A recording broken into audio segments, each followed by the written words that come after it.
Hello welcome back. എല്ലാവരുടെ ഓപ്ഷൻ്റെ പുതിയൊരു വീഡിയോയിലേക്ക് സ്വാഗതം.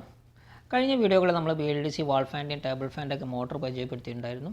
അപ്പോൾ ഒരു കിറ്റിൽ വരുന്നത് സാധാരണ 24 വോൾട്ട് SMPSും പിന്നെ സ്പീഡിന് വേണ്ടിയിട്ട് നമ്മൾ 3 റെസിസ്റ്ററുകളാണ് കൊടുത്തിരുന്നത്. അപ്പോൾ ഒരു റെസിസ്റ്ററിൻ്റെ ഇൻസ്റ്റാളേഷൻ സോൾഡറിങ് പലർക്കും ബുദ്ധിമുട്ടായി തോന്നിയിട്ടുണ്ട്. അപ്പോൾ അത് കുറച്ചുകൂടെ ഈസി ആയിട്ട് ചെയ്യാൻ പറ്റുന്ന രീതിയിൽ ഇപ്പോൾ റെസിസ്റ്റർ SMPSൽ ഇൻക്ലൂഡ് ചെയ്തിട്ട് വളരെ സിമ്പിളായിട്ട് ചെയ്യാൻ പറ്റുന്ന രീതിയിലേക്ക് മാറ്റിയിട്ടുണ്ട്.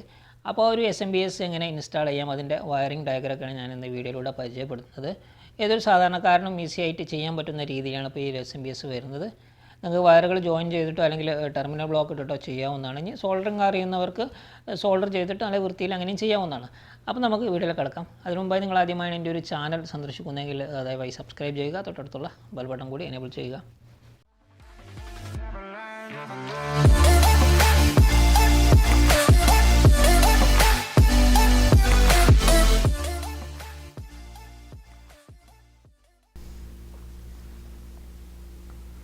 ഓക്കെ, ആദ്യം നമുക്ക് ടേബിൾ ഫാനിൻ്റെ കണക്ഷൻ എങ്ങനെയാണെന്ന് നോക്കാം.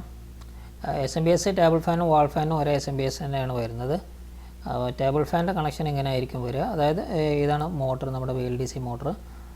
ഇതിനകത്ത് നിന്ന് 3 വയറായിരിക്കും SMPSൽ നമ്മൾ കണക്ട് ചെയ്യേണ്ടത്. റെഡ്, ബ്ലാക്ക്, ബ്ലൂ അങ്ങനെ 3 കളറിലായിരിക്കും ഉണ്ടാവുക. റെഡ് വയർ നമ്മൾ SMPSൻ്റെ നേരെ ഇപ്പോൾ കൊടുത്തിട്ടുള്ള വയറിൽ റെഡ് കളറിൽ കണക്ട് ചെയ്യുക, ജോയിൻറ്റ് ചെയ്യുക, അല്ലെങ്കിൽ കണക്ടർ ഇട്ട് എങ്ങനെ വേണമെങ്കിലും കൊടുക്കാം. ഡയറക്റ്റ് സോൾഡർ ചെയ്യാൻ പറ്റുകയാണെങ്കിൽ അങ്ങനെയും ചെയ്യാം. ബ്ലാക്ക് വയർ നെഗറ്റീവ് വോൾട്ടാണ്, മോട്ടറിലേക്കുള്ള നെഗറ്റീവാണ്. ബ്ലൂ വയർ ഇതിൻ്റെ സ്പീഡ് കൺട്രോളിനുള്ള വയറാണ്. ഇങ്ങനെ ഈ 3 വയറായിരിക്കും ടേബിൾ ഫാനും സ്റ്റാൻഡ് ഫാനും വരുന്നത്. ഇതിങ്ങനെ നേരെ സെയിം കളറിൽ തന്നെ നിങ്ങൾക്ക് ജോയിൻ ചെയ്യാവുന്നതാണ്. അത് കഴിഞ്ഞ് പിന്നെ നിങ്ങൾക്ക് 3 വൈറ്റ് കളർ വയർ കാണാവുന്നതാണ്. 3 വൈറ്റ് കളറും ഇതിൻ്റെ 3 സ്പീഡാണ്. അത് നമ്മൾ നേരെ സ്പീഡ് സ്വിച്ചിലേക്കാണ് കൊടുക്കേണ്ടത്. നിങ്ങൾക്ക് പഴയ വയർ കട്ട് ചെയ്തിട്ട് അതിനകത്ത് ജോയിൻ ചെയ്യുക, അങ്ങനെയും ചെയ്യാം. ഡയറക്റ്റ് സോൾഡർ ചെയ്യുകയാണെങ്കിൽ അങ്ങനെയും ചെയ്യാം. ഈ റെഡ് വയറാണ് ഇതിൻ്റെ ഈ സ്പീഡ് സ്വിച്ചിലേക്ക് കൊടുക്കേണ്ട ഇൻപുട്ട്. അതിൻ്റെ ആ കോമണിലേക്ക് നമ്മൾ റെഡ് വയർ കൊടുക്കാം. എന്നിട്ട് ഈ 3 വൈറ്റ് വയറും ഇതുപോലെ കൊടുത്തിട്ടുള്ള പോലെ ഓരോന്നിലും നിങ്ങൾക്ക് ഓരോ സ്പീഡിലും കൊടുക്കാവുന്നതാണ്. ഇതിൻ്റെ 220 വോൾട്ട് ഇൻപുട്ടാണ് ഈ കാണുന്ന രണ്ട് റെഡ് വയർ കാണുന്നത്. വളരെ സിമ്പിളായിട്ട് നിങ്ങൾക്ക് ചെയ്യാവുന്നതാണ്. ഇതാണ് ടേബിൾ ഫാനിൻ്റെ കണക്ഷൻ. അപ്പോൾ എങ്ങനെയാണ് ടേബിൾ ഫാനിൻ്റെ കണക്ഷൻ വരുന്നത്? ഇനി നമുക്ക് വാൾ ഫാനിൻ്റെ കണക്ഷൻ എങ്ങനെയാണെന്ന് നോക്കാം.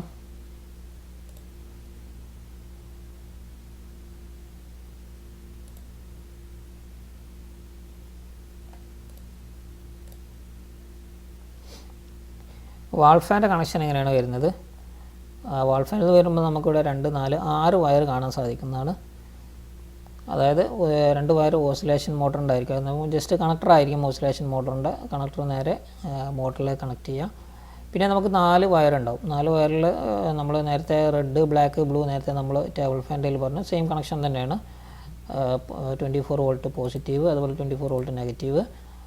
ബ്ലൂ വയർ സ്പീഡിന് വേണ്ടിയിട്ടുള്ള, സ്പീഡ് കൺട്രോൾ ചെയ്യാൻ വേണ്ടിയിട്ടുള്ള വയറാണ് ബ്ലൂ വയർ. പിന്നെ നമുക്കൊരു ബ്രൗൺ വയർ കാണാൻ സാധിക്കും. വാൾ ഫാനിൽ ബ്രൗൺ വയർ ഉണ്ടാവും. അത് നമ്മൾ നേരെ തൊട്ടടുത്തുള്ള ഗ്രേ കളറിലാണ് ജോയിൻ ചെയ്യേണ്ടത്. ഇത് ഓസിലേഷൻ്റെ ഓൺ ഓഫിന് വേണ്ടിയിട്ടുള്ള വയറാണ്. ആ ഒരു പവർ സപ്ലൈ ആണ് വരുന്നത്. നെഗറ്റീവ് 24 വോൾട്ട് ആയിരിക്കും ഇത് വരിക. അത് നേരെ നമ്മൾ ബ്രൗൺ വയർ സോൾഡർ ചെയ്യാം. പിന്നെ അടുത്ത് നേരത്തെ പറഞ്ഞ പോലെ തന്നെ ഈ 3 സ്പീഡാണ്. 3 വൈറ്റ് കളർ വയർ കാണാം. അത് 3 സ്പീഡ് നമ്മൾ സ്വിച്ചിലാണ് കൊടുക്കേണ്ടത്. സ്വിച്ചിൽ 1, 2, 3 ഓരോ സ്പീഡിൽ ഓരോ വയർ കൊടുക്കാം. അടുത്തത് നിങ്ങൾക്കിവിടെ റെഡ് വയർ, അത് നമ്മൾ സ്വിച്ചിലെ കോമണിലാണ് കൊടുക്കേണ്ടത്. അത് 24 വോൾട്ട് പോസിറ്റീവാണ് അതിൽ വരിക. പിന്നെ അടുത്തൊരു ബ്ലാക്ക്, ഗ്രേ വയർ കാണാൻ സാധിക്കും. അത് നമ്മൾ ഓസിലേഷൻ്റെ സ്വിച്ചിലാണ് കൊടുക്കേണ്ടത്. Oscillation on off switch, wall fan ആണെങ്കിൽ ഓസിലേഷൻ ഓൺ ഓഫ് സ്വിച്ച് ഉണ്ടാവും. ഇനി ഇല്ലാത്ത പഴയ മോഡലുകളിൽ ചിലതിൽ നമുക്ക് പ്ലാസ്റ്റിക് ഗിയർ വെച്ച് വരുന്നുണ്ട് ഓസിലേഷൻ. അപ്പോൾ അത് നിങ്ങൾക്ക് റിമൂവ് ചെയ്തിട്ട് അവിടെ സ്വിച്ച് കണക്ട് ചെയ്യാവുന്നതാണ്. സ്വിച്ച് കണക്ട് ചെയ്തിട്ട് ഈ 2 വയർ സ്വിച്ചിൽ കൊടുത്തു കഴിഞ്ഞാൽ സ്വിച്ച് ഓൺ ആകുമ്പോൾ ഓസിലേഷൻ മോട്ടോർ വർക്ക് ചെയ്യുന്നതാണ്. നേരത്തെ പറഞ്ഞ പോലെ തന്നെ 220 വോൾട്ട് ഇൻപുട്ടാണ് ഈ 2 റെഡ് വയർ കാണുന്നത്. അപ്പോൾ ഇത്രയാണ് ഇതിൻ്റെ കണക്ഷനെ കുറിച്ച് പറയാനുള്ളത്. വളരെ സിമ്പിളായിട്ട് നിങ്ങൾക്ക് ചെയ്യാവുന്നതാണ്. നേരത്തെ പറഞ്ഞ പോലെ നിങ്ങൾക്ക് കണക്ടർ ഇട്ടിട്ടോ അല്ലെങ്കിൽ ജോയിൻ്റ് ചെയ്തിട്ടോ അല്ലെങ്കിൽ സോൾഡർ ചെയ്തിട്ടോ എങ്ങനെ വേണമെങ്കിലും ഈസി ആയിട്ട് ചെയ്യാവുന്നതാണ്. പിന്നെന്താ, ഇതിനെക്കുറിച്ച് എന്തെങ്കിലും ഡൗട്ട്സ് ഉണ്ടെങ്കിൽ നിങ്ങൾക്ക് നമ്മൾ കമൻറ്റ് ചെയ്യാം, അല്ലെങ്കിൽ നമ്മുടെ വാട്സപ്പ് നമ്പർ കൊടുത്തിട്ടുണ്ടെങ്കിൽ വാട്സപ്പ് ചെയ്യാവുന്നതാണ്. ഡയഗ്രാം വേണ്ടവർക്ക് വാട്സപ്പ് ചെയ്ത് കഴിഞ്ഞാൽ ഡയഗ്രാം അയച്ചു തരുന്നതാണ്. അപ്പോൾ ഈ വീഡിയോ നിങ്ങൾക്ക് എല്ലാവർക്കും ഉപകാരപ്രദമാണെന്ന് കരുതുന്നു. വീഡിയോയെക്കുറിച്ചുള്ള നിങ്ങളുടെ അഭിപ്രായങ്ങളും സംശയങ്ങളും കമൻറ്റ് ചെയ്യുക. അപ്പോൾ വീണ്ടും അടുത്ത വീഡിയോയുമായി കാണുന്നവരെ good bye. Thank you for watching.